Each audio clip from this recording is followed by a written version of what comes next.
ലോകത്തുള്ള മുഴുവൻ പ്രശ്നങ്ങളും യുദ്ധങ്ങളും അവസാനിപ്പിച്ചത് താനാണെന്നും അതിൻ്റെ പേരിൽ തനിക്ക് എന്തുകൊണ്ടും സമാധാനത്തിനുള്ള നോബൽ പ്രൈസ് കിട്ടിയേ പറ്റൂ, അതിന് താൻ അർഹനാണെന്ന് പ്രഖ്യാപിക്കുകയും ആശ്രിതവത്സരരായ രാജ്യങ്ങളെ കൊണ്ട് പറയിപ്പിക്കുകയും അതിനുവേണ്ടിയുള്ള പരിശ്രമങ്ങൾ നടത്തുകയും ചെയ്തു. ട്രംപ് ഒഴികെ ബാക്കിയുള്ളവർക്കൊക്കെ സമാധാനത്തിന് നൊബേൽ പ്രൈസ് ട്രംപിന് കിട്ടുകയില്ല എന്ന് ഉറപ്പുള്ളപ്പോൾ നോർവീജിയൻ നൊബേൽ കമ്മിറ്റി സമാധാനത്തിനുള്ള നൊബേൽ പ്രൈസ് പ്രഖ്യാപിക്കുകയായിരുന്നു. നോർവീജിയൻ ഗവൺമെൻറ് തിരഞ്ഞെടുത്തത് വെനുസിലയിലെ പ്രതിപക്ഷ നേതാവിനെയായിരുന്നു. അപ്പോഴാണ് യൂഗോസ് ഷാവേസിൻ്റെ വെനുസില വീണ്ടും വാർത്തകളിൽ നിറയുന്നതും ഇടം പിടിക്കുന്നതും. ജനാധിപത്യ ശബ്ദം ഉയർത്തിപ്പിടിച്ചതിന് വേണ്ടിയാണ് സമാധാനത്തിനുള്ള നൊബേൽ വെനുസിലയിലെ പ്രതിപക്ഷ നേതാവായ മരിയ കൊരീന മച്ചോദയ്ക്ക് പ്രഖ്യാപിക്കുന്നത്. പലരും ട്രംപിന് കിട്ടാത്ത സന്തോഷത്തിൽ ഇത് ജനാധിപത്യത്തിൻ്റെ യഥാർത്ഥ ശബ്ദമാണെന്ന് മനസ്സിലാക്കി അവരെ അഭിനന്ദിക്കുകയും പോസ്റ്റ് ഇടുകയും ചെയ്തു. പക്ഷേ യഥാർത്ഥത്തിൽ അവർ ജനാധിപത്യത്തെ പുഷ്ടിപ്പെടുത്തുകയല്ല ചെയ്തത്. ജനാധിപത്യ വിരുദ്ധ ശക്തികളുടെ കളിപ്പാവയാണ് മരിയ കൊരീന എന്ന കാര്യം ട്രംപിൻ്റെ സമാന മനസ്കയായ അതേ ആശയം ഉൾക്കൊള്ളുന്ന ഒരാൾക്ക് ലഭിച്ചു എന്ന് ലോകം തിരിച്ചറിഞ്ഞു. നൊബേൽ പ്രൈസ് പ്രഖ്യാപനം കഴിഞ്ഞ ഉടനെ തന്നെ വലിയ സൈനിക നീക്കം വെനുസിലക്കെതിരെ ട്രംപ് അമേരിക്ക നടത്തിക്കൊണ്ടിരിക്കുകയാണ്. അതാണ് വാർത്തകളിൽ പിന്നീട് നാം കണ്ടത്. യൂഗോസ് ഷാവേസിൻ്റെ കാലത്ത് വെനുസില വാർത്തകളിൽ നിറഞ്ഞു നിന്നിരുന്നു. അമേരിക്കയുമായി കൊമ്പ് കോർത്തുകൊണ്ടായിരുന്നു ഷാവേസിൻ്റെ രംഗപ്രവേശവും ഇടപെടലുകളും. എന്താണ് അമേരിക്കക്ക് വെനുസിലയിൽ ഇത്രയുമധികം താൽപ്പര്യം എന്ന് നാം തിരിച്ചറിയേണ്ടതുണ്ട്. ലോകത്തെ ക്രൂഡ് ഓയിൽ ഉൽപ്പാദിപ്പിക്കുന്ന രാജ്യങ്ങളിൽ നമ്പർ 1 ആണ് വെനുസില. സാമ്പത്തികമായ അഭിവൃദ്ധി രാജ്യത്തിന് അനുഭവിക്കാൻ കഴിയാത്ത വിധം വലിയ രീതിയിലുള്ള ഉപരോധം നേരിട്ടുകൊണ്ടിരിക്കുന്ന രാജ്യവുമാണ് വെനുസില. 30,300 കോടി വീപ്പയാണ് ആ രാജ്യത്തിൻ്റെ എണ്ണശേഖരം.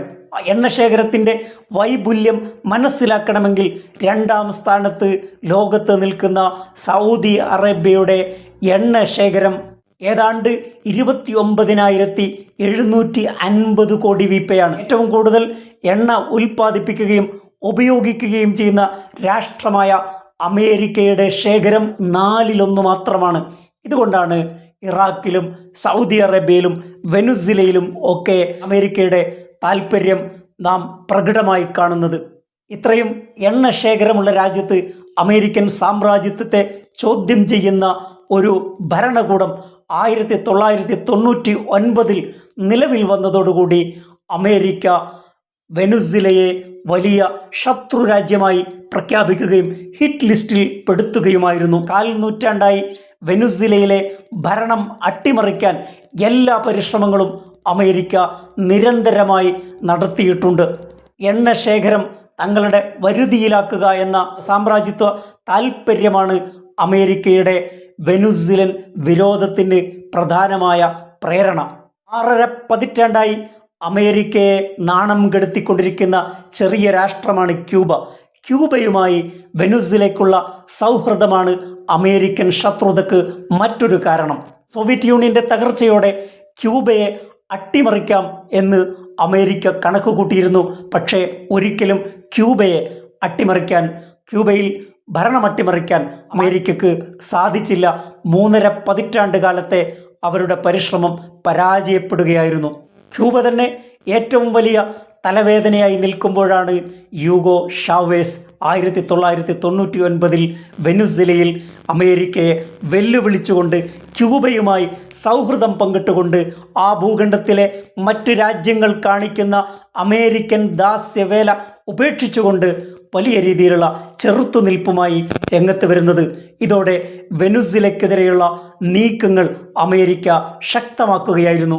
2002 ഏപ്രിൽ വെനുസിലയുടെ ഭരണം അട്ടിമറിക്കാൻ വേണ്ടി അവിടെയുള്ള വലതുപക്ഷ പാർട്ടികളെ കൂട്ടുപിടിച്ച് അമേരിക്ക അട്ടിമറി ശ്രമം നടത്തിയെങ്കിലും 47 മണിക്കൂറിനകം വിമതരെ, വലതുപക്ഷത്തെ അട്ടിമറിക്കാരെ പുറത്താക്കി ഭരണം ഷാവേസിനെ ഏൽപ്പിക്കുന്ന കാഴ്ചയാണ് പിന്നീട് ലോകം കണ്ടത്.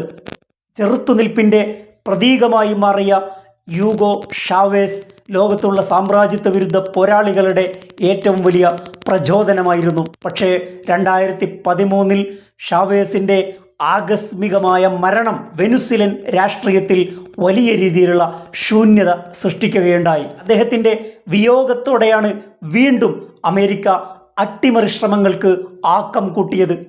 ബറാക്ക് ഒബാമ പ്രസിഡന്റായ സമയത്ത് ആരംഭിച്ച ഉപരോധം 2017 ട്രംപ് അധികാരത്തിൽ വന്നപ്പോൾ വീണ്ടും ശക്തമാക്കുകയാണുണ്ടായത്. 2019 വെനുസിലയിൽ നിന്നുള്ള എണ്ണ ഇറക്കുമതി നിർത്തിവെച്ച് നരേന്ദ്രമോദി സർക്കാർ രാജ്യത്തിൻ്റെ പരമാധികാരം ട്രംപിന് അടിയറ വെക്കുന്ന കാഴ്ചയും നാം കാണുകയുണ്ടായി. ജോ ബൈഡൻ പ്രസിഡന്റായപ്പോൾ ഇന്ത്യൻ കമ്പനികൾക്ക് എണ്ണ വാങ്ങുന്നതിന് ഉപരോധത്തിൽ ഇളവ് പ്രഖ്യാപിച്ചെങ്കിലും വീണ്ടും ട്രംപ് അധികാരത്തിൽ വന്നപ്പോൾ എണ്ണ വാങ്ങുന്നത് വിലക്കിയിരിക്കുകയാണ്. ഉപരോധത്തിലൂടെയോ അട്ടിമറിയിലൂടെയോ വെനുസിലയെ കീഴ്പ്പെടുത്താൻ കഴിയില്ല എന്ന് മനസ്സിലാക്കിയ അമേരിക്ക പുതിയ അധിനിവേശത്തിന് തന്ത്രങ്ങൾ മെനയുകയാണ്. ലോകത്തെ ഏറ്റവും വലിയ യുദ്ധക്കപ്പലായ USS ജെറാൾഡ് ആർ ഫോർഡിനെ കരീബിയൻ കടലിലേക്ക് അയച്ചിരിക്കുകയാണ്. വെനുസിലയ്ക്കെതിരെയും പ്രസിഡന്റ് നിക്കോളാസ് മഡുറോയ്ക്കുമെതിരെ നിരവധി ആരോപണങ്ങളാണ് അമേരിക്ക ബോധപൂർവം പടച്ചുവിടുന്നത്. തീവ്ര വലതുപക്ഷ വംശീയവാദിയായ മരിയ കൊറീന മച്ചോദയ്ക്ക് നൽകിയ നൊബേൽ പുരസ്കാരം അമേരിക്കൻ അധിനിവേശത്തിനുള്ള സാധൂകരണമാണോ എന്ന് സംശയിക്കുന്നതിൽ തെറ്റില്ല. മറ്റൊരു വിഷയവുമായി അടുത്ത എപ്പിസോഡിൽ. Thank you for watching.